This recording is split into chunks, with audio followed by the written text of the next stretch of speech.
শাবান মাস অত্যন্ত দামি মাস। এই মাস দামি হওয়ার ব্যাপারে দুইটা কারণ বলেন। কয় কারণ? আসতে বলেন। এক নাম্বার কারণ হলো আল্লাহ রাব্বুল আলামিন আগামী কিছুদিন পর এমন একটা বরকতপূর্ণ রজনী, এমন একটা বরকতপূর্ণ মাস আমাদেরকে দিবেন, যে মাসের নাম হলো রমাদানুল মুবারক।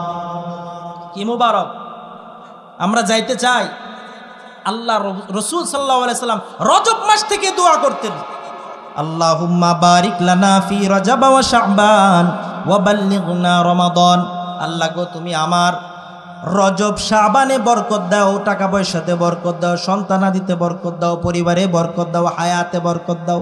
ওয়া বাল্লিগনা রমাদান, আমার হায়াতটাকে লম্বা করিয়া রমজান পর্যন্ত পৌঁছাইয়া দাও।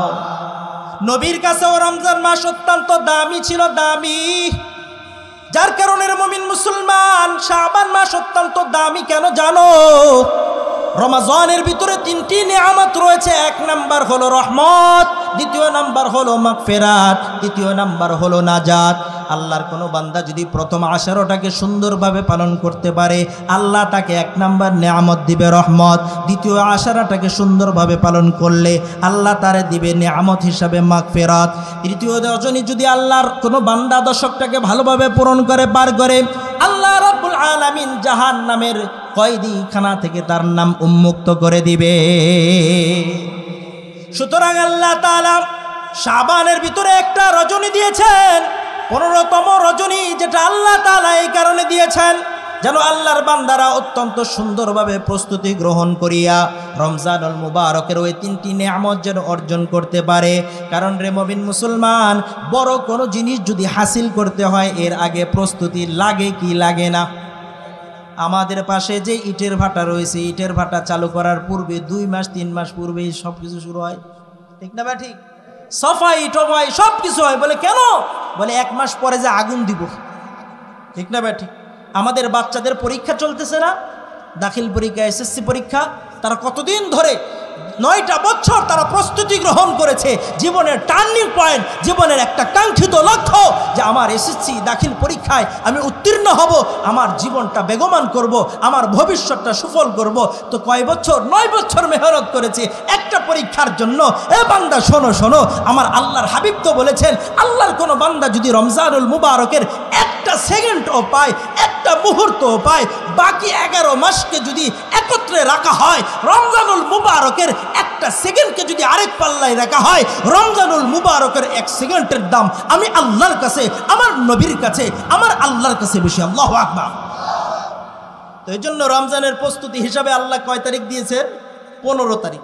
কয় তারিখ ভাই? 15 তারিখ। এর আরো ফজিলত রয়েছে।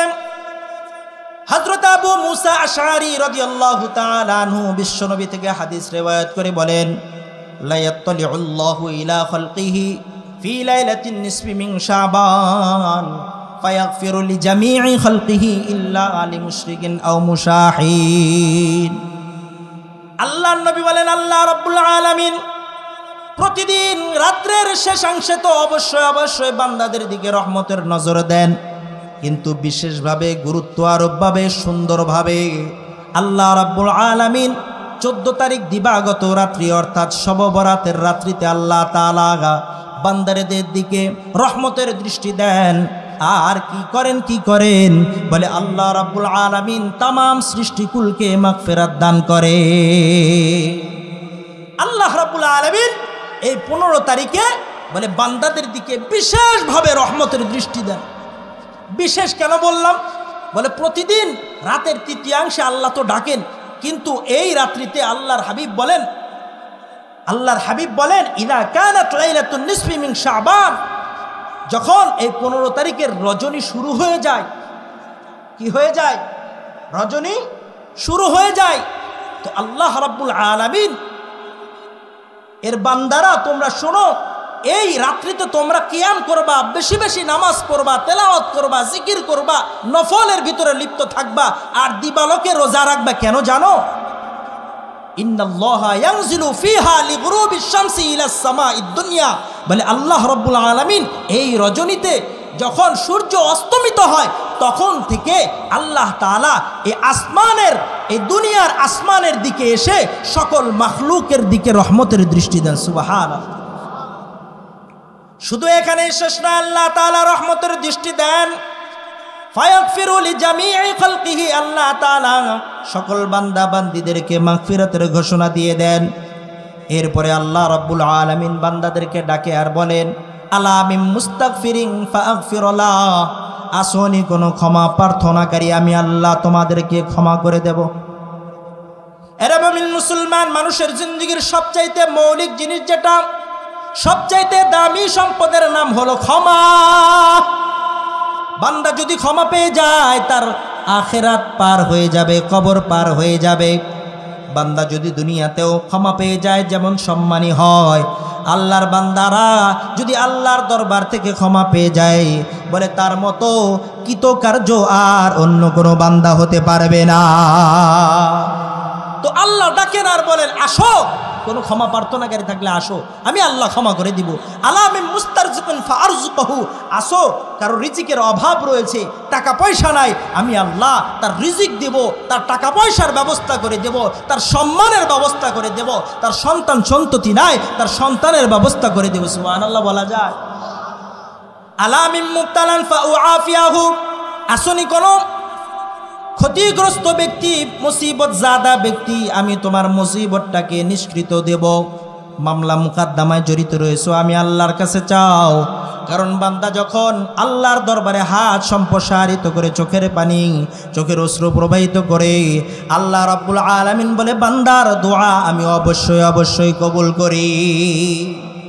আমার আর আপনার রূহের যেই ক্ষতি রয়েছে এটাকে পূর্ণ করার জন্য যে খোরাক দিয়েছেন আল্লাহ, তা হলো দৈনন্দিনের ইবাদত। দৈনন্দিনের ইবাদত হলো রূহের ক্ষতিপূরণের কাজ। বলে রূহের জন্য আর একটা সাইড রয়েছে, তা হলো প্রতিরক্ষা শক্তি, ডিফেন্স শক্তি। রূহকে বাহির থেকে যদি কেউ আক্রমণ করতে চায়, কেউ আঘাতপ্রাপ্ত করতে চায়, আল্লাহ রাব্বুল আলামিনের হাবিবে কিবরিয়ার ভাষাতেও আমরা জানতে পারি, আল্লাহ তাআলা কোরআনের ভিতরে বলে দেন, ইন্নান নাফসাল আম্মারাতা ইন্নান নাফসা লা আম্মারাতুম বিসু, মানুষের যে আত্মা রয়েছে মানুষকে সর্ব অবস্থায় ক্রমন্তনা দিতে থাকে। তার মানে হলো বলে রূহের যেই দ্বিতীয় সাইড রয়েছে প্রতিরক্ষা শক্তি, এটা অর্জন হবে কিসের মাধ্যমে? কিসের মাধ্যমে? বলে যেমনিভাবে দেহের প্রতিরক্ষা শক্তি অর্জন হয়েছিল মৌসুমি ইবাদতের মাধ্যমে, ফলের মাধ্যমে, ঠিক তেমনিভাবে আমার আর আপনার আত্মার যে শত্রু রয়েছে ইবলিস, শয়তান, ওই শয়তানের আক্রমণ আর কুচক্র থেকে বেঁচে থাকতে হলে আমাকে আর আপনাকেও মৌসুমি ইবাদতকে গ্রহণ করতে হবে খোরাক হিসাবে। মৌসুমি খাবার খেলে যেমনি ভাবে আমার আর আপনার শরীরের রোগ প্রতিরোধ শক্তি বৃদ্ধি হয়, বলে ঠিক তেমনি ভাবে মৌসুমি যে ইবাদত আমার মালিক দিয়েছেন, বলে এই ইবাদতগুলোকেও যদি বান্দা তুমি গ্রহণ করতে পারো, তোমার দিলের, তোমার আত্মার যে সমস্ত রোগ বালাই রয়েছে, ইবলিসের চক্রান্ত রয়েছে, কুচক্র রয়েছে, তোমার দিলের গান্দা তামাশা, গান্দা তামান্না রয়েছে, বলে এটাও প্রতিরোধ ক্ষমতা আসবে ওই মৌসুমি ইবাদতের দ্বারা। সুবহানাল্লাহ বলা যায়। সুতরাং রে মুমিন মুসলমান, আমি আর আপনি বর্তমান যে মাস উপনীত হয়েছি, এই মাসের নাম আরবিতে বলা হয় শাবান মাস। কি মাস? কি মাস জানি আমরা? কি শাবান? গোসলের শাবান, শাবানুল মুআজ্জাম। এই মাসের প্রত্যেকটা অক্ষরের ভিতরে এক একটা প্রেক্ষাপট দিয়ে দিয়েছেন আল্লাহ। একটি কিতাবের ভিতরে রয়েছে শাবানের ভিতরে 5টি হরফ রয়েছে। কয়টা? জোরে বলেন কয়টা? বলেন। শিন রয়েছে, কি রয়েছে? আইন রয়েছে, কি রয়েছে? বা রয়েছে, কি রয়েছে ভাই? আলিফ রয়েছে, কি? নুন রয়েছে। এই 5টি হরফের এক একটা তাৎপর্য আছে।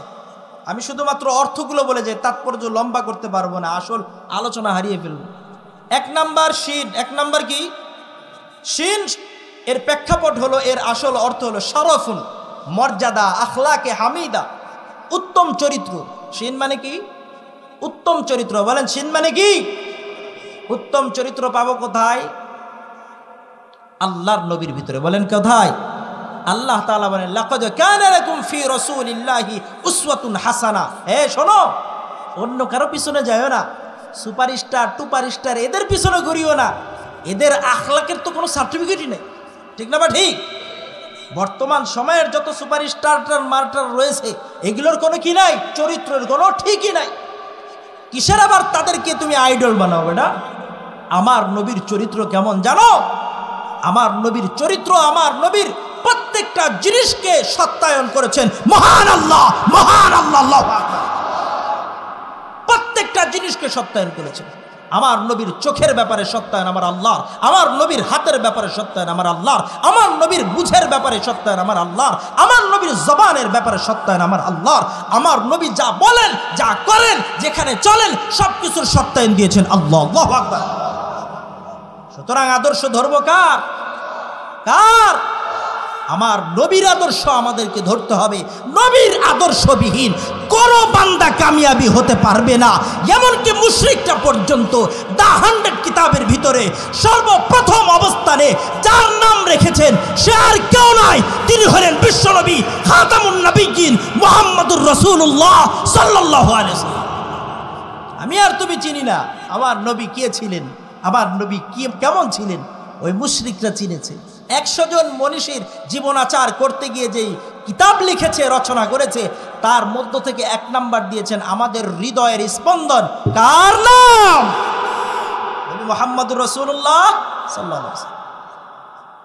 তো মুমিন মুসলমান যে কথা বলছিলাম, শিনে হলো সুচরিত্র, শিনে কি আখলাকে হামিদা, শারাফুন, মর্যাদা। আইন হলো ইজ্জত, বায়ে হলো নেকির আমল করা, বিররুন, আর আলিফে হলো উলফত, মোহাব্বত, নুনে হলো নূর, আলো, জ্যোতি। আল্লাহর কোন বান্দা যদি আমার নবীর আখলাক গ্রহণ করতে পারে, এবার আসবে আইনে, বলে আমি আল্লাহ তার ইজ্জত বৃদ্ধি করে দিব। বলে বান্দা তুমি নবীর ইজ্জত পেয়ে, যখন নবীর আখলাক ধরে যখন তুমি ইজ্জত পেয়েছো, এবার তোমার নেকির কাজ করতে মজা লাগবে, এই কারণে বা বিররুন নেকির কাজ করো। আর বান্দা তুমি যদি নেকির কাজ করো, কি করব জানো? আমি আল্লাহ প্রত্যেকটি মাখলুকের অন্তরে তোমাদের মহাব্বত দিয়ে দেব। বলে মহাব্বত দিয়ে দিলাম, নেকির আমল করলা, এবার কি করব জানো? আমি আল্লাহ তোমার হয়ে যাব। আল্লাহু আকবার বলা যায় না?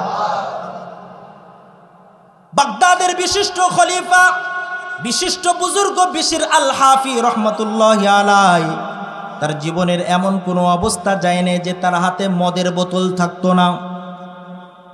আল্লাহর বান্দা যখন আল্লাহ রাব্বুল আলামিনের মহাব্বত তার অন্তরে চলে এসেছে, আল্লাহ তাআলাকে ভালোবাসার পরিণতি এমন হয়েছে, আল্লাহর বান্দা কোরআনে কারীমের একটা আয়াত তেলাওয়াত করতে করতে চলে আসছে। আল্লাহ তাআলা বলেন, ফানি'মাল মাহিদুন, আমি আল্লাহ জমিনটাকে বিছানা বানাইছি এবং কত উত্তম বিছানা বানাইছি। আল্লাহর বান্দা যখন এই আয়াতটা তেলাওয়াত করলো, তেলাওয়াত করার সঙ্গে সঙ্গে বিশির আল হাফি চিন্তা করতেছে, হাই হাই, আমি দুনিয়ার কোনো মেহমানের বাসায় যখন মেজবানের বাসায় যাই, তার বাসায় আগে জুতাটা বাহিরে রাখি, এরপরে তার বিছানায় উঠি। একটু যদি বিছানায় ময়লা লাগে সেটা বাড়ি দিয়ে আমি ফেলে দিই। কিন্তু যে মহান রব্বে কারীম বলতেছেন, আমি আল্লাহ অত্যন্ত সুন্দরভাবে, অত্যন্ত আশ্চর্যজনকভাবে বিছানা বানিয়েছি জমিনকে, সুতরাং আমি আমার মালিকের এই বিছানার উপরে কিভাবে ওই ময়লা যুক্ত জুতা নিয়ে চলব। আল্লাহর বান্দা সেই সময় প্রতিজ্ঞা করে নিয়েছেন, যতদিন আমার জীবন থাকবে ততদিন পর্যন্ত আমি বিশির আমার মালিকের ওই বিছানার উপরে জুতা পরিধান করব না।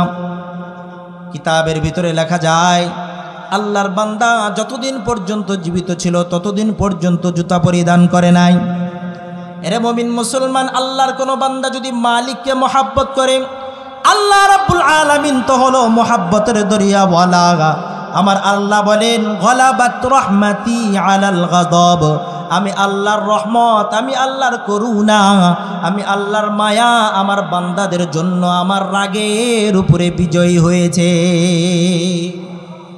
আমি আমার বান্দার প্রতি যতটা রাগান্বিত হই, এর চাইতে দ্বিগুণ দ্বিগুণ ট্রিপল দ্বিগুণ আমি বান্দার জন্য মহাব্বত করি। আল্লাহু আকবার। আল্লাহ রাব্বুল আলামিন যখন দেখলেন আমার বান্দা গুনাহ থেকে তাওবা করে এত বড় প্রতিজ্ঞা করে নিয়েছে, আল্লাহ রাব্বুল আলামিন ও জমিনকে হুকুম দিয়ে দিয়েছে, জমিন শোন শোন, আমার বান্দা বিশির যেই রাস্তা দিয়ে যাইবে, যে জমিন দিয়ে যাইবে, খবরদার আমার বিশির তোমার ওই রাস্তা দিয়ে হাঁটার পূর্বে তোমার উপরে যদি কোনো ধরনের নাপাকি থাকে তুমি গ্রাস করে গিলে ফেলবা। হযরত বিশির আল হাফি রাহমাতুল্লাহ আলাইহির অন্তিম সজ্জায় যখন আল্লাহর এক বান্দা রাস্তা দিয়ে হাঁটতেছে আর বলতেছে, হাই হাই অমুক ব্যক্তিটা ইন্তেকাল হয়ে গিয়েছে। পাশে এক ব্যক্তি ছিল, সে জিজ্ঞাসা, কেমনে বুঝলা? আল্লাহর বান্দা বলে, যাও যায় দেখো বিশিরের বাসায় যায় দেখো, সে নাই নাই নাই। যাওয়ার পরে জানাজা হয়ে গেছে, সব কিছু হয়ে গিয়েছে। আল্লাহর বান্দাকে এবার জিজ্ঞাসা করা হইল, আপনি কেমনে বুঝলেন বিশির ইন্তেকাল করেছে অথচ আপনি ছিলেন 1-1.5 কিলোমিটার অনেক দূরে? আল্লাহর বান্দা বলো, আমি যতদিন পর্যন্ত বিশির তাওবা করার পর হেদায়েত প্রাপ্ত হবার পর তাকে আমি দেখেছি, কোনো একদিন এমন দেখি নাই সে যে রাস্তা দিয়ে চলেছে সেই রাস্তায় নাপাকি রয়েছে। কিন্তু রে বান্দা দেখো দেখো, আজকে ওই রাস্তার ভিতরে গান্দেগি দেখা যায়, তার মানে আল্লাহর ওই বান্দা জীবিত নাই। আল্লাহর ওই বান্দা জীবিত থাকলে আল্লাহ তাআলা তার আপন বন্ধুর জন্য ওই রাস্তাকে যেই আদেশ দিয়েছিল ওই রাস্তা নাফরমানি আর অমান্য করত না। हर के दारात खौफ हक दर्दिल मुदाम जन्नतुल मावा दिहादुरा माकाम। তাহলে আমি আর আপনি পাইলাম শাবান মাসের শিন মানে হলো আখলাকে হামিদা। আল্লাহর নবীর আদর্শ ধরলে হবে ইজ্জত, ইজ্জত হলে নেকের কাজ করতে মন চাইবে, নেকের কাজ করলে মোহাব্বত করবেন কে? আল্লাহ বলেন, আমি শুধু মহাব্বত করবো এমন নয়, আমি আল্লাহ তোমাদের জন্য 2টা নূর দেব, 2টা। 1 নাম্বার নূর হলো দুনিয়াতে আমি হেদায়েত দিব। গুনাহের কাজটা তোমার কাছে খারাপ লাগবে, নেকির কাজটা তোমার কাছে ভালো লাগবে, এই নূর আমি তোমাকে দুনিয়াতে চলার জন্য দিব। আর 2য় নাম্বার নূর দিব, নূরুহুম ইয়াসআ বাইনা আইদিহিম, আমি আল্লাহ কিয়ামতের ময়দানে তোমাদেরকে একটা জ্যোতিময় নূর প্রদান করব। সাদ ইবনে আবি ওয়াক্কাস রাদিয়াল্লাহু তাআলা আনহু এবং আব্দুল্লাহ ইবনে জাহাশ রাদিয়াল্লাহু তাআলা আনহু 2 সাহাবী জিহাদে অবতীর্ণ করবেন, জিহাদের সন্নিকটে গিয়ে দোয়া করতে চাইতেছেন। কয় সাহাবী? 2 সাহাবী। কয় সাহাবী? জোরে বলেন, কয় সাহাবী? একজন সাদ ইবনে আবি ওয়াক্কাস আর 2য় জন আব্দুল্লাহ ইবনে জাহাশ। ময়দান কি? উহুদের ময়দান, যেই ময়দানে আমার নবীর দান্দন মুবারক শহীদ হয়েছে, যেই ময়দানে আমার নবীর মাথায় কিল ঢুকে গিয়েছে, যেই ময়দানে মুসলমানদের রক্ত প্রবাহিত হয়েছে। ওই জিহাদের দ্রাম প্রান্তে গিয়ে 2 জনই দোয়া করার জন্য দাঁড়াইছে। একজন আরেকজন রেখে, বন্ধু সারা জীবন তো আলাদা আলাদাই দোয়া করলাম, আজকে একটু দোয়ার সিস্টেমটা পরিবর্তন করি। কি করি? পরিবর্তন করি। কি করবি? আমি দোয়া করবো, তুমি শুনবা না, খালি তুমি আমিন বলবা।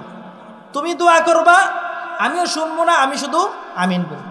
বুঝে আসছে দোয়া কেমনে? আমি যা চাইবো তুমি শুনবা না, কিন্তু কি বলবা? আমিন বলবা। তুমি যা চাইবা আমি শুনবো না, আমি আমিন বলবো। আল্লাহর 2 বান্দা, নবীর 2 সাহাবী দোয়া করতেছেন, একে অপরের দোয়া হয়ে গেছে।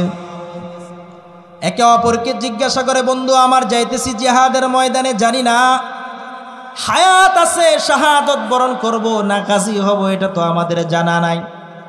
সুতরাং বন্ধু আমার, তুমি কি দোয়া করেছো আমাকে যদি একটু জানাইতা তাহলে মনের তৃপ্তি পাইতাম। তুমি যেটা করছো আমিও তোমারে জানাইব।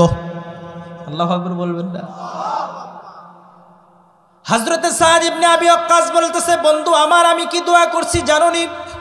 আমি দোয়া করেছি, ওগো আল্লাহ আমাকে তুমি গাজী বানাইবা, গাজী বানাইবা এবং এমন একজন কাফেরকে জাহান্নাম রসিদ করার জন্য মাধ্যম বানাইবা, যেই কাফেরটা বিত্তশালী হবে, ধনী হবে। কারণ মান কাতালা লাহু কাতিলান ফালাহু সালবুহু, আল্লাহর নবীর ফয়সালা, যে যারে কতল করবে তার গনিমতটাও সে পাবে। আল্লাহু আকবার। সাদ ইবনে আবি ওয়াক্কাস মালিকের দরবারে দোয়া করলেন, আল্লাহ যেমন একটা কাফেরকে আমার দরবারের সামনে দিবা, যে হবে বিত্তশালী, যার টাকা পয়সার কমতি থাকবে না, এই টাকা পয়সা আমি গনিমত হিসাবে নিয়া মদিনাতে যত গরিব কাঙ্গাল রয়েছে তাদের পিছনে খরচ করব। বলে বন্ধু তোমার দোয়াটা চমৎকার ছিল। হযরতে আব্দুল্লাহ ইবনে জাহাশ এবার জিজ্ঞাসা করে, আব্দুল্লাহ তুমি কি দোয়া করছো? হযরতে আব্দুল্লাহ ইবনে জাহাশ বলে, বন্ধু আমি আল্লাহর দরবারে দোয়া করছি, আল্লাহ আমার জীবন যেন তোমার রাস্তায় শাহাদত হয়, এমন হালতে যেন আমি আব্দুল্লাহর হাতটাও কাটা হয়, কানটাও কাটা হয়, চোখটাও কাটা হয়। আমি আল্লাহর বান্দার যেন পায়ের আঙ্গুলগুলাকেও আলাদা আলাদা করে ফেলা হয়। আমি আব্দুল্লাহর শরীরটাকে যেন মুসলা করে ফেলা হয়, কুটি কুটি করে ফেলা হয়, যেন আমি আল্লাহর দরবারে যাইয়া মালিকের সামনে আমার অঙ্গ প্রত্যঙ্গ যে আমার বিরুদ্ধে সাক্ষী দিবে, এই সাক্ষী যেন আমার না দিতে হয়। কারণ আমি আব্দুল্লাহ ভয় পাই না জানি আমার কোনো অঙ্গ আমার বিরুদ্ধে সাক্ষী দেয়।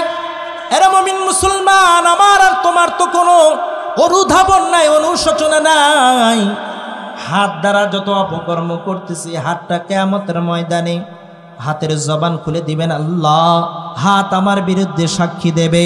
যেই চামড়ার গ্লেজ দেখায় আমি অন্য কোনো পুরুষকে নিজের দিকে আকৃষ্ট করি, যেই চামড়ার সৌন্দর্যতা দিয়া আমি অন্য নারীর দিকে আমি আকৃষ্ট হই, ওই চামড়া পর্যন্ত ওই ব্যক্তির বিরুদ্ধে সাক্ষী দিবে। যে চোখ দ্বারা আমি আর তুমি অন্যায় দেখি, টিভি দেখি, সিরিয়াল দেখি, অন্য নারীর দিকে দেখি, এরে মুসলমান এই চোখ তোমার আমার বিরুদ্ধে সাক্ষী দিবে। যে জমিনে দাঁড়াইয়া আমি আর তুমি আল্লাহর নাফরমানি করে, উলামায়ে কেরামের বিরুদ্ধে বিষোদ্গার করে, দাড়ি পাকা মুরব্বীদের দাড়ি নিয়ে টানা হিসনা করে, হক্কানি পীর মাশায়েখদেরকে প্রহার করি, খোদার কসম করে বলে যায় ওই জমিন পর্যন্ত তোমাকে ছাড় দিবে না। হযরতে আব্দুল্লাহ বলেন, সাদ আমি এই কারণে মালিকের কাছে দোয়া করেছি, আল্লাহ যেন আমার প্রত্যেকটা অঙ্গ প্রত্যঙ্গকে মুসলা শহীদ বানিয়ে দেয়। আল্লাহর বান্দা দুইজন জিহাদের ময়দানে ঘুমসান লড়াই হয়ে যায়, দুইজনের দোয়াই কবুল করে নেন আমার আল্লাহ। হযরতে সাদ পরবর্তী সময়ে যতদিন পর্যন্ত জিন্দা ছিলেন শুধুমাত্র আফসোস করতে হয়, আমি যদি আব্দুল্লাহর মতো মালিকের কাছে সেদিন দোয়া করতাম, আমি সাদ হয়তোবা আল্লাহর রাস্তায় শহীদ হইতাম। কারণ শহীদের মর্যাদা আমার আল্লাহর কাছে অনেক বেশি, অনেক বেশি। বলে কেমন বেশি, কেমন বেশি? আমার আল্লাহ জানাইয়া দেন, ওয়ালা তাকুলু লিমান ইউকতালু ফি সাবিলিল্লাহি আমওয়াত। আল্লাহ বলেন, শোনো বান্দা বান্দি শোনো, আমার রাস্তায় আমার যেই বান্দা বান্দি শাহাদত বরণ করবে, খবরদার খবরদার, আমি আল্লাহর পক্ষ থেকে ঘোষণা, তাদেরকে মৃত মনে করিও না। খোদার রাহে যারা দিয়ে গেল প্রাণ, মৃত বলো না ওরা খোদার মেহমান। আল্লাহু আকবার বলা যায়।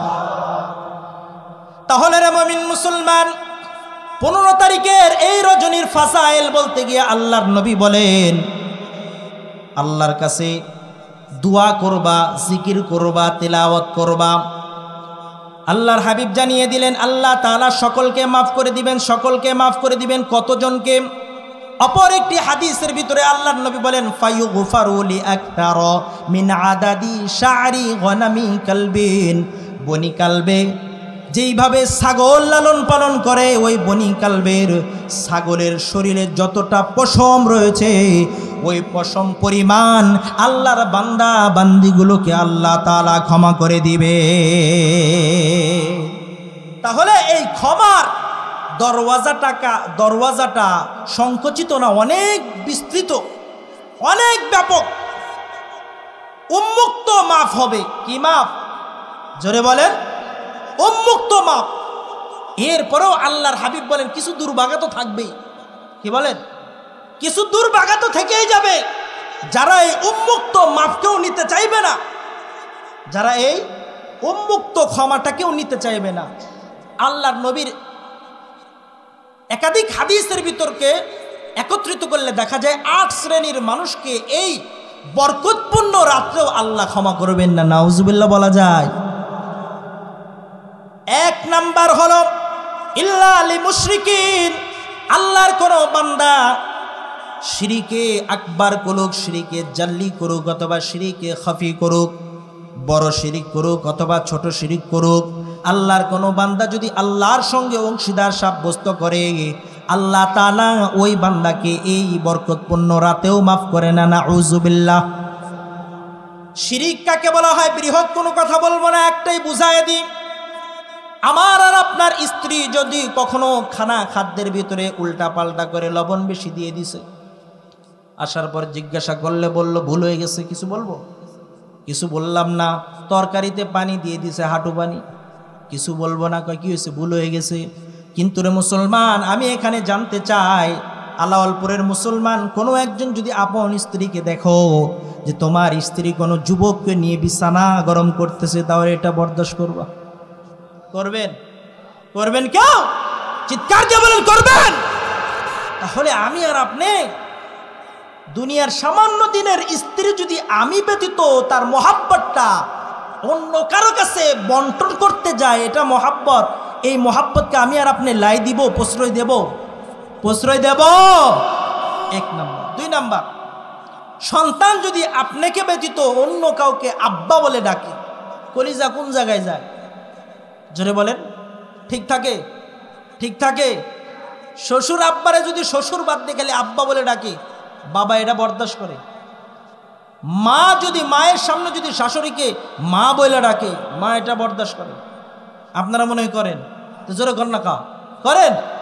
আপনার সন্তান শুধুমাত্র আপনি ওরজ্জাত বাপ, অন্য কিছুই তো দিতে পারেন না, দিছেন? পায়ের পাতা থেকে নিয়ে মাথার উপর পর্যন্ত একটা পশম বরাবর কোনো কিছু পৃথিবীর কোনো ব্যক্তি কাউকে দিতে পারে নাই, বানাইতে পারে নাই, ভবিষ্যতেও পারবে না। আওয়াজ দিয়া বলেন তো ঠিক না বেটি? আমার সন্তানের শরীর সব কিছু দিয়েছেন কে? রক্ত দিয়েছেন কে? গোশত দিয়েছেন কে? হাড্ডি দিয়েছেন কে? দাঁত দিলেন কে? নখ দিলেন কে? সব কিছু দিয়েছেন আল্লাহ। আমি খালি ওরসজাত বাপ, আমি খালি গর্ভবতী মা, এটাকে বরদাস্ত করতে পারছি না। এবার আসুন, আমি আর আপনি যদি ওই স্রষ্টার সঙ্গে কোনো ন্যাংটা ব্যাপারে মিলাইতে যাই, আমার আল্লাহ বরদাস্ত করবেন? কোন গাঞ্জাখোররা যদি আমার মালিকের সঙ্গে মিলাই গিয়া আমি যদি ইবাদতের সেজদা তার কদমে করতে যাই, আমার মালিক কেমনে এটাকে বরদাস্ত করবে? করবে? যারা নামাজ পড়ে না, রোজা রাখে না, বেপরদায় চলে, গোসল করে না 360 দিনের ভিতরে 65 দিনই, ওই ব্যক্তিকে যদি আমি বাবা জানি আর পীর কুতুব জানিয়া তার কাছে যদি সন্তান চাই, আমার আল্লাহ বরদাস্ত করবে না। আমার আল্লাহ বরদাস্ত করবে না, আমার মালিক বরদাস্ত করবে। প্রত্যেকজন নবী সন্তান চাইছেন কার কাছে? হযরত ইব্রাহিম সন্তান চাইছেন কার কাছে? হযরত জাকারিয়া সন্তান চাইছেন কার কাছে? নবীরা আল্লাহর কাছে সন্তান চায়। আর কোন বুসুঙ্গা মার্কা নামাজ নাই, রোজা নাই, পর্দা নাই, পুশিদা নাই, হক নাই, হারাম নাই, মান্নত করে পীরের নামে চেষ্টা করে ভণ্ডর পায়ে, এই সমস্ত ভণ্ডর দরবারে যারা যায় সন্তান চায়, যারা যায় ইজ্জত চায়, যারা যায় সম্মান চায়, তারা কোনো বুদ্ধিমান মুসলমান হতে পারে না। তারা হলো বুদ্ধি প্রতিবন্ধী মুসলমান। আওয়াজ দিয়া বলো ঠিক না বেঠি? তো আল্লাহর হাবিব বলেন, এই সমস্ত বুদ্ধি প্রতিবন্ধীগুলোকে আল্লাহ তাআলা এই ব্যাপক রহমতপূর্ণ রাতেও মাফ করেন না। নাউজুবিল্লাহ।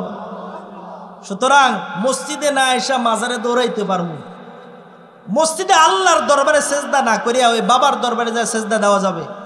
জোরে কন্যা কা? আমি কি ভুল কইছি না সঠিক? সঠিক। আলহামদুলিল্লাহ বলেন। বুঝ আছে, আমাদেরকে বুঝ দিয়েছেন কে? দ্বিতীয় নাম্বার, এটা তো গেছে এক নাম্বার। এদেরকে আল্লাহ কি করেন না? শবে বরাত, শবে কদর, কোনো রজনীতে এদের মাফ নেই। কোরআনের অন্য আয়াতেও রয়েছে আল্লাহ সব গুনাহ মাফ করেন, কিন্তু শিরিকের গুনাহ মাফ করেন না। আল্লাহু আকবার। এজন্য শিরিক করা যাবে। দ্বিতীয় নাম্বার, মুমিন মুসলমান আও মুশাহিন, হিংসুককে আল্লাহ রাব্বুল আলামিন এই বরকতপূর্ণ রজনীতেও মাফ করেন না। হিংসুক কারা? চিন্তা করতেছে আমার ভাই এত বড় লোক হয় কেন, তাকে ধ্বংস করার জন্য যা কিছু দরকার তাই করে, এটাই হলো হিংসুক। কিন্তু আল্লাহর বান্দা যদি আল্লাহর কাছে দোয়া করে, আল্লাহ তুমি আমার ভাইকে যে নেয়ামত দিয়েছো আমাকেও তেমন নেয়ামত দাও, এটার নাম হিংসা না। আল্লাহর কাছে দোয়া করে, আল্লাহ তার যত নেয়ামত আছে আমারে দিয়ে দাও, তারে শূন্য করে দাও, এর নাম হিংসা। বলে হিংসা এত বড় একটা পাপ। বলে খুর দিয়ে যখন মানুষের মাথায় যেমনিভাবে চুল কামাইলে কোনো একটা চুল থাকে না, আল্লাহর কোনো বান্দা যদি কারো পিছনে হিংসা করে, ওই হিংসার আগুনে জ্বলতে জ্বলতে তার নেকের আমলগুলোও এমনিভাবে প্রজ্বলিত হয়ে যায়, জ্বলে কাঙ্গার হয়ে যায়, আর তার নামটা জাহান্নামের খাতায় লিপিবদ্ধ হয় না। আউযুবিল্লাহ। তাহলে 1 নাম্বার হলো শিরিককারীদেরকে আল্লাহ মাফ করবেন না, 2 নাম্বার হিংসুকদেরকে মাফ করবেন না, 3 নাম্বার মুমিন মুসলমান কাতলুন নাফসি, যারা অন্যায়ভাবে কাউকে হত্যা করে তাদেরকেও আল্লাহ মাফ করেন না। একজন মুমিন মুসলমানের আত্মাটা আমি আল্লাহর কাছে, আমার আল্লাহর কাছে বাইতুল্লাহর চেয়েও দামি। আল্লাহু আকবার। বলে কেন? বাইতুল্লাহকে তো সর্বপ্রথম নির্মাণ করেছে ফেরেশতারা। কারা? কাবাতুল্লাহকে নির্মাণ করেছে সর্বপ্রথম ফেরেশতারা। কিন্তু রে মুমিন মুসলমান, প্রত্যেকজন আমরা এখানে যারা বসে রয়েছি সারা বিশ্বের বনি আদমকে আল্লাহ রাব্বুল আলামিন কোন ফেরেশতার মাধ্যমে বানান নাই। আল্লাহ তাআলা কুদরতি হাত দ্বারা আমাদেরকে বানাইছে। এই জন্যই তো আল্লাহ তাআলা বলেন মান কাতালা নাফসাম মুতাআম্মিদা, আল্লাহর কোন বান্দা যদি অন্যায়ভাবে ইচ্ছাকৃতভাবে কাউকে হত্যা করে, ফাকান্নামা কাতালান নাস জামিআ, সে কেমন যেন সমগ্র মানব জাতিকেই হত্যা করে ফেলল। আজকে আমি আর আপনি যদি দেখি বর্তমানে হত্যার হার কম না অনেক বেশি? অনেক বেশি। কেমন বেশি জানেন? 2014 বিবিসি নিউজে আসছে, বর্তমান সময়ে অবিবাহিত কিশোরীদের গর্ভপাতের হার 35% বৃদ্ধি পেয়েছে। নাউজুবিল্লাহ বলে। আপনারা তো মনে করেন খালি ওই রাজনৈতিক হত্যা এগুলো না, এগুলো আর কি, এগুলো 2% 3%, 35% বৃদ্ধি হয়েছে। কারা? অবিবাহিত কিশোরীদের গর্ভপাত। বুঝছেন না মনে হয়? এখনো ক্লিনিকে দেখবেন ভিড় ধরে, আপনার নাতি, আপনার এলাকার খ্যাতি মেতি সব এখনো বিয়ে হয় নাই, কি করে অনে যায় কাটতে থুই আসে। বিবিসি নিউজে আসছে, যুগান্তর পত্রিকাতে এসছে 2014-তে বাংলাদেশে, কোন দেশে জোরে বলেন, কোন দেশে? সোনার মাতৃভূমিতে কি হয়েছে দেখেন, 12 লাখ অনিরাপদ গর্ভপাত হয়েছে। বুঝা হয়েছে কথা? অনিরাপদ মানে কি জানেন? বিবাহের আগেই বিবাহের প্র্যাকটিস করে ফেলছে, পরবর্তীতে কি করবে, খালি দেখা যায় বমি হয়, তো বাপ মায়ে চুপে চাপে যাইয়া ওইখান থেকে কাটাই লই আসে। এগুলো হলো অবিবাহিত অনিরাপদ গর্ভপাত। তার মানে হলো প্রতি 30 সেকেন্ডে একটা গর্ভপাত করা হয়েছে, প্রতি 30 সেকেন্ডে একটা বাচ্চা নষ্ট করা হয়েছে। খোদার আদালতে জবাব দিতে হবে। এই রিয়েল 1.5 সপ্তাহ আগের ঘটনা। ময়মনসিংহ মেডিকেলের সামনে একটা কুত্তা তার মুখে মানুষের বাচ্চা নিয়ে রাস্তায় চলতেছিল। অলিতে গলিতে মানব দেহ পড়ে রয়েছে। নবজাতক শিশু তো কোনো পাপ করে নাই। হে আমার যুবক যুবতী, তরুণ তরুণী, সামান্য একটু সময়ের মোহাব্বত, সামান্য একটু সময়ের দিলের চাহাতে তুমি একটা মানুষকে হত্যা করে ফেলছো। খোদার কাঠগড়ায় দাঁড়াতে হবে, প্রত্যেককে দাঁড়াতে হবে। ওই যুবক যুবতী শুধু দাঁড়াবে এমন না, ওই সমস্ত গার্ডিয়ান বাপ দাদাকেও দাঁড়াতে হবে, যাদের বর্তমানে তাদের নাতিগুলো, যাদের বর্তমানে তাদের মেয়েগুলো পর পুরুষের সঙ্গে এ সমস্ত বেহায়া দিবসে, এ সমস্ত বেহায়াপনায়, বিলাল্লাপনায় নিজের যৌবিক চাহিদা পূরণ করে এক একটা বনি আদমকে ধ্বংস করছে। কিয়ামতের ময়দানে হত্যার কাঠগড়ায় তাদের দাঁড়াতে হবে, জবাব দিতে হবে, মালিকের আসরে জবাব দিতে হবে। খালতো ভাই খালতো বোন কোনো সমস্যা নাই, চাচতো বোন চাচতো ভাই কোনো সমস্যা নাই, ভুল।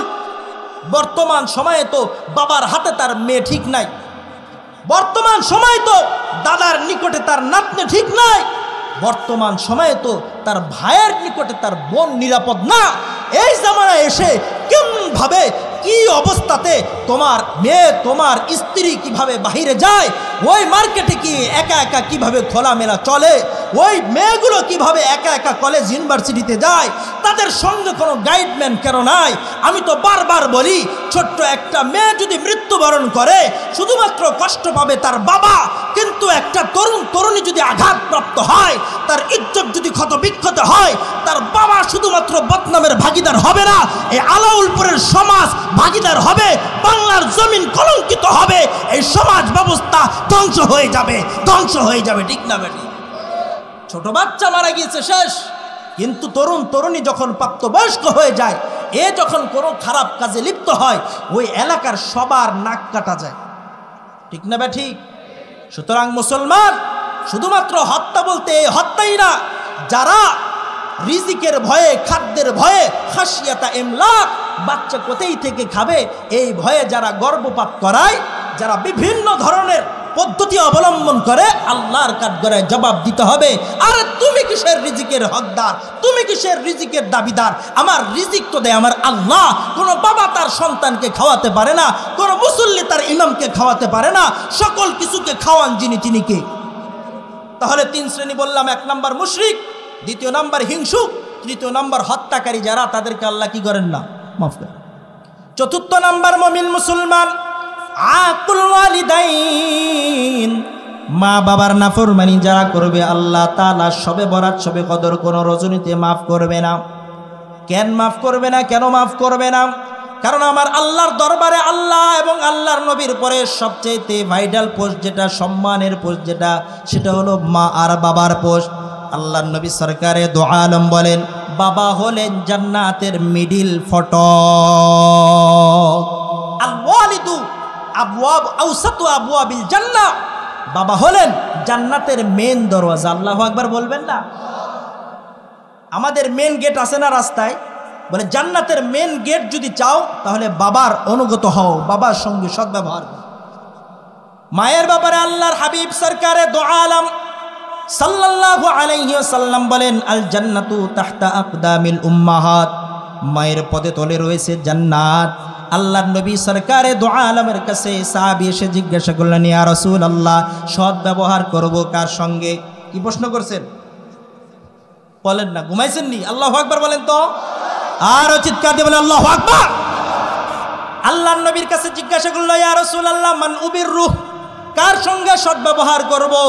আল্লাহর নবী বললেন, মায়ের সঙ্গে। এরপরে কার সঙ্গে? মায়ের সঙ্গে। এরপরে কার সঙ্গে? বলে মায়ের সঙ্গে। 3বার আল্লাহর নবী বললেন মায়ের সঙ্গে। 4বার সাহাবী রাসূল জিজ্ঞাসা করলেন, এরপরে কার সঙ্গে? আল্লাহর হাবিব বলেন, এরপরে তোমার বাবার সঙ্গে, এরপরে তোমার নিকট আত্মীয়দের সঙ্গে। আমাদের জেহেনে প্রশ্ন আসতেই পারে, মায়ের জন্য 3বার কেন বললেন? কেননা মা 3বার একটা সন্তানকে গর্ভধারণের পরে কষ্ট যাতনা সহ্য করে। 1 নাম্বার হলো গর্ভের যাতনা, ওয়াহনিন আলা ওয়াহনি ওয়া ফিসালুহু ফি আমাইন। 1 নাম্বার হলো গর্ভের যাতনা, 2 নাম্বার বাচ্চা প্রসবের যাতনা, 3 নাম্বার দুধ পান করার কষ্ট আর সহ্য। ওরে আল্লাহর বান্দা, আমি আর তুমি কি জানবো, কি বুঝবো যে মায়ের কষ্ট কেমন? এটা কোনো পুরুষে বুঝবে না, কোনো পুরুষ জাত এই কষ্ট আজ করতে পারবে না। একজন ডাক্তার বাহাদুর, রংপুর মেডিকেল কলেজের একজন ডাক্তারের কাছে জিজ্ঞাসা করা হলো, মায়ের কষ্টটা কেমন, গর্ভধারণের কষ্টটা? আল্লাহর বান্দা ডাক্তার মহোদয় বলতেছেন, আল্লাহর বান্দির যখন গর্ভে বাচ্চাটা এক্সেপ হয়, এরপর থেকেই কষ্ট শুরু হয়। কখনো পানি বের হয়, কখনো খাদ্য বের হয়, ঘুমাইতে পারে না, চলতে পারে না, হাসি নাই, তামাশা নাই, খুশি নাই, কোনো কিছুই নাই। আল্লাহর বান্দির গর্ভের ভিতরে এখন 7 মাস যখন পূর্ণ হয়ে যায়, ডাক্তার বাহাদুর বলতেছেন, বাচ্চাটা যেই ব্যাগের ভিতরে থাকে, থৈলির ভিতরে থাকে, ওই থৈলির অঙ্কটা হলো, ওই থৈলির বরত্ব হলো 11 ইঞ্চি। কয় ইঞ্চি? ওই থৈলিটার সাইজ কয় ইঞ্চি? 11 ইঞ্চি। ডাক্তার বলতেছেন, কিছু তথ্য তোমাদেরকে জানাই। ডাক্তার বলেন, 7 মাস 1 দিন যখন হয়ে যায়, বাচ্চাটা বরাবর 11 ইঞ্চি হয়ে যায়। 11 ইঞ্চি হয়ে যায়। এখনো বাকি রয়েছে কয় মাস? 2 মাসের অধিক সময় বাকি রয়েছে। ডাক্তার বলেন বাচ্চাটা যখন 11 ইঞ্চি হয়ে যায়, বাচ্চার পাটা কুদরতিভাবে আল্লাহ রাব্বুল আলামিন ফেরেশতাদের মাধ্যমে মায়ের কলিজার নিচে দিয়ে দেন। আমিন মুসলমান। ডাক্তার এবার বলতেছেন দিন যত ঘনায় 1 ইঞ্চি করে যখনই বাড়ে, ওই পাটা কলিজার নিচে যখন লাগে মায়ের কলিজাটা 1 ইঞ্চি আরো উঠে যায়। আস্তে আস্তে বাচ্চার আকার ইঙ্গিত যখন বৃদ্ধি হয়ে 15 ইঞ্চি হয়, মা জননীর কলিজাটা বড় হইতে হইতে 5 ইঞ্চি উপরে উঠে যায়। ডাক্তার এবার বলতেছেন ভাই আমার শোনো, মা কতটা কষ্ট যাতনা সহ্য করে। ডাক্তার বলেন একটা বাচ্চা যে তার মায়ের পেটের ভিতরে বেশি নড়াচড়া করে না, আস্তে নড়াচড়া করে, এমন একজন বাচ্চাও তার মায়ের কলিজায় 1 বার আর 2 বার নয় 4500 বার লাথি দিয়ে তারপরে দুনিয়ার মুখ দেখেছে। আমিও দিয়েছি, আপনারাও দিয়েছে। কোনো পীর মাশায়েখ বাকি নাই যে মায়ের গর্ভে এই লাথি দেয় নাই। কয়টা? জোরে বলেন। 4500 লাথি দিয়ে আসছি। মায়ের ঋণ শোধ করতে চাও? এক সাহাবী রাসূল বলতেছেন, ইয়া রাসূলুল্লাহ, আমি আমার মাকে সুদূর মিশর থেকে নিয়ে আসছি, ঘাড়ে করে নিয়ে আসছি, চলতে পারে না। বাইতুল্লাহ যখন আমি তাওয়াফ করছি, আমার মা ঘাড়ে, আমার মা প্রস্রাব করে দিয়েছে, আমার মা মলত্যাগ করে দিয়েছে, আমি কি আমার মায়ের দুধের ঋণ শোধ করতে পেরেছি? আল্লাহর নবী বলেন, বোকা, তোর মায়ের ঋণ তো দূরের কথা, 1 চুষক দুধের ঋণই তো তুই শোধ করতে পারস না। আল্লাহু আকবার। ডাক্তার এবার বলতেছেন ভাই আমার শোনো, 4500 লাথির ভিতরে 2টা ঐতিহাসিক লাথি রয়েছে। কয়টা? বড় বড় 2টা লাথি রয়েছে। এই লাথির বর্ণনা যদি আমি আর আপনি শুনি, আমার আর আপনার চোখ দিয়ে অবশ্যই পানি আসতে বাধ্য হবে। ডাক্তার বাহাদুর বলেন 1 নাম্বার লাথি, আল্লাহর বান্দির যখন প্রসব বেদনা অত্যন্ত নিকটে চলে আসে, 1 সপ্তাহ বাকি থাকে, এহেন মুহূর্তে আল্লাহর বান্দা কখনো স্বামীর কাছে দোয়া চায়, কখনো স্ত্রী তার স্বামীর মাথায় মাথা দিয়ে, বুকে মাথা দিয়ে স্বামীর কাছে মাপ চায়, স্বামী গো, না জানি আমার মনে হয় দুনিয়ার জীবনটা শেষ। কারণ ডাক্তার বাহাদুররা বলেন গর্ভবতী নারী 80% মৃত্যুর সামনে পৌঁছে যায়। কয় পার্সেন্ট? 80%। মাত্র 20% চান্স থাকে। আল্লাহর বান্দা এহেন মুহূর্তে স্বামীর কাছে দোয়া চায়, নিজের বন্ধু বান্ধবের কাছে দোয়া চায়, কিন্তু যেই 2 জন মনুষ্য রয়েছে যাদের নিকটে দোয়া চাইলে কবুল হয়, একজন হলেন বাবা, একজন হলেন মা, তাদের কাছে আর দোয়া চায় না। কেন চাই না? কারণ আল্লাহর বান্দির যখন বিবাহের সময় হয়েছিল, এলাকার সকলেই আনন্দ চিত্ত ছিল, খুশি ছিল, কিন্তু যে 2 জন জনম দুঃখিনী চোখ দিয়ে অশ্রু প্রবাহিত করেছেন, তারা আর কেউ নয়, একজন হলেন বাবা, একজন হলেন মা। মেয়ের বিবাহের আসর শুরু হয়ে যায়। বিবাহের দিনক্ষণ শুরু হওয়ার পর বাবার চোখে পানি, মায়ের চোখে পানি। রাত্রিবেলা স্বামী স্ত্রী শুধু বলাবলি করে, হাই হাই, আমার ফাতেমা মনে হয় আমার ঘরে আর বেশি দিন রাখতে পারবো না, অচিরে আমার অচিন পাখিটাকে ছু মেরে নিয়ে চলে যাবে। বিবাহের দিনে সকলেই ব্যস্ত। সন্ধ্যাবেলা যখন স্বামীর হাতে মেয়েটাকে, কন্যাটাকে উঠাই দিবে, চাচিরা, মামিরা, খালারা মাকে তালাশ করে নিয়ে যা। মা 1 কদম আগায়, 2 কদম পিছায়, মাকে নিয়ে যাইতে পারে না। মা যখন তার সামনে যায়, আল্লাহর বান্দি চোখ দিয়ে অশ্রু প্রবাহিত করে, আর কোনো কথা বলতে পারে না। এমন অনেক মা রয়েছে নিজের কলিজার ধন কন্যাটাকে স্বামীর হাতে সুপুর্দ করার সময় আপসেট হয়ে যায়, হার্টফেল হয়ে যায়। ওই দিক দিয়ে ওই বাবা সারাদিন জিম্মাদারি পালন করার পর বাবারে খুঁজে পাওয়া যায় না। মামু, চাচা, খালুরা খোঁজাখুঁজি করে আল্লাহর বান্দারে ধইরা নিয়ে আসে। কন্যাটারে বিদায় তো দিতেই হবে। কই গেছেন? বাবা 1 কদম আগায় আর 1 কদম পিছায়। বাবাটা যখন ওই কন্যার সামনে যায়, আল্লাহর যেই বান্দি 18-19 বছর পর্যন্ত বাবার চোখে চোখ দিতে পারে নাই, বাবার দেহের সামনে দাঁড়াইতে পারে নাই, আল্লাহর বান্দি বাবারে দেখা আর ঠিক থাকতে পারে না। বাবার কলিজার উপরে মাথাটা রাইখা আব্বা বলিয়া যখন ডাক দেয়, বাবা কখনো ডানে তাকায়, কখনো উপরে তাকায়, কখনো বামে তাকায়, চোখ দিয়ে পানি প্রবাহিত হয়। বাবার কোনো ভাষা পায় না, ভাষাহীন বোবার মতো মেয়েটাকে তার হাতে উঠাই দিয়ে যখন জাগায়, কন্যাটা যখন বরের গাড়িতে উঠে গেল, গ্লাস দিয়ে দেখে বাবার হৃৎপিণ্ডটা মনে হয় একবার যাইতেছে আবার আসতেছে। আর আল্লাহর বান্দী চিরপ্রতিজ্ঞাবদ্ধ হয়, জীবন যাবে যাবে স্বামীর হাতে যতই জুলুম আর অত্যাচারের শিকার হই, শ্বশুর বাড়িতে যত কষ্টই থাকি, সবাইকে জানাবো, কিন্তু দুইজনকে জানাবো না। একজন হলেন বাবা আর একজন হলেন মা। এজন্য অনেককে অনেক কিছু জানায়, অনেকের কাছে দোয়া চায়, কিন্তু দুইজনের বলে না। আল্লাহর বান্দির যখন প্রসব বেদনা শুরু হয়ে যায়, ডাক্তার বলেন বাচ্চা এত জোরে একটা লাথি দেয়, মা জননীর বাচ্চাদানিটার 7-7টা পর্দা ফেটে যায়। 1 থেকে 1.5 মিনিট পর্যন্ত বাচ্চাদানির পর্দাটা যখন ফেটে যায়, 7টি পর্দা, 1.5 মিনিট পর্যন্ত আল্লাহর বান্দির 1.5 কেজি রক্ত নয়, 1.5 কেজি রক্তই মা ব্লাড প্রবাহিত হয়ে যায়। ডাক্তাররা বলেন এমন একটা লাথি যদি কোনো বাবার কলিজায় দিত, ওই বাবা দুনিয়ার মায়া ত্যাগ করে আখেরাতে পরকালে চলে যাইতো। ডাক্তাররা জিজ্ঞাসা করা হইল, ডাক্তার মায়ের কলিজাতে এমন কি রয়েছে যে বাবা যেটা বরদাস্ত করতে পারে না? আল্লাহর বান্দারে এবার ডাক্তার বলেন, মা জননী যখন রক্ত প্রবাহিত হয়, পানি তালাশ করে পানি চায়, কিন্তু আল্লাহর বান্দিরে পানি দেওয়া হয় না। তিরমিজি শরীফের একটা রিওয়ায়াতের ভিতরে রয়েছে, ওই সময় যদি আল্লাহর বান্দিকে পৃথিবীর তামাম পানীয় দেওয়া হয়, তবুও আল্লাহর ওই বান্দির তৃষ্ণা কখনো নিবারণ হইতো না। এরামামিন মুসলমান, এটা হলো 1 নাম্বার ঐতিহাসিক লাথি।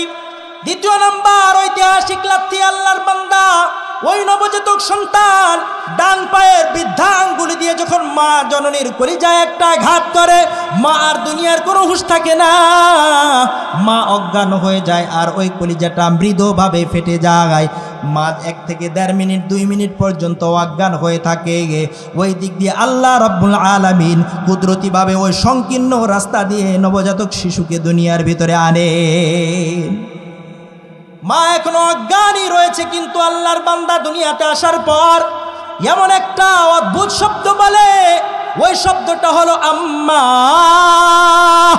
বান্দার ওই আম্মা শব্দটা মায়ের কান দিয়ে যাইয়া যখন কলিজায় আঘাত করে, কুদরতিভাবে ওই কলিজাটা শিলায় হয়ে যায়। বাচ্চা যত বেশি কান্না করে, মা তত বেশি সুস্থ হয়। আল্লাহু আকবার। বাচ্চা যত বেশি কান্না করে, মা তত বেশি সুস্থ হয়। বাচ্চা যত বেশি কান্না করে, মা তত বেশি সুস্থ হয়। ডাক্তার বলে মা জননীর কলিজার যে এই ঘাটা রয়েছে, এই ঘাটা কোনোদিনও পূরণ হয় না। যতদিন জীবিত রয়েছেন ততদিন পর্যন্ত ওই ক্ষতটা থেকেই যায়। তবে বড় আজীব, বড় আশ্চর্য বিষয় হলো, সন্তান যখন মা জননীর নিকটে থাকে, কলিজার ওই ঘায়ের ব্যথা থাকে না।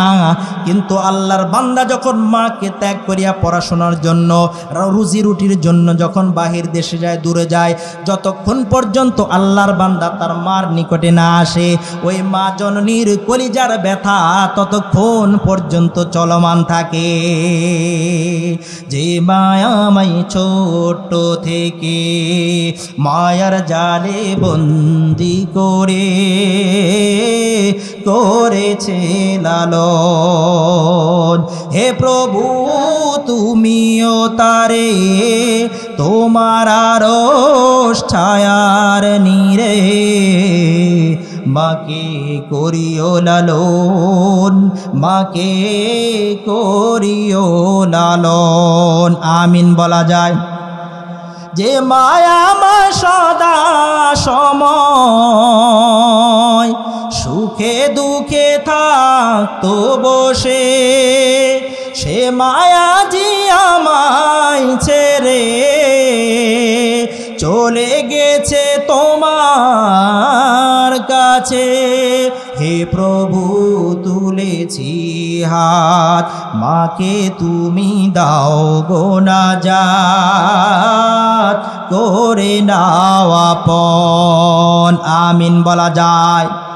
এরা মুমিন মুসলমান, এই মাকে যদি কেউ কষ্ট দেয়, বাবাকে যদি কেউ কষ্ট দেয়, আল্লাহর হাবিব জানাইয়া দেন 4 নাম্বার এই শ্রেণীকে আল্লাহ রাব্বুল আলামিন এই লাইলাতুল কদরও মাফ করেন না, লাইলাতুল বদরও মাফ করেন না। নাউজুবিল্লাহ বলা যায়।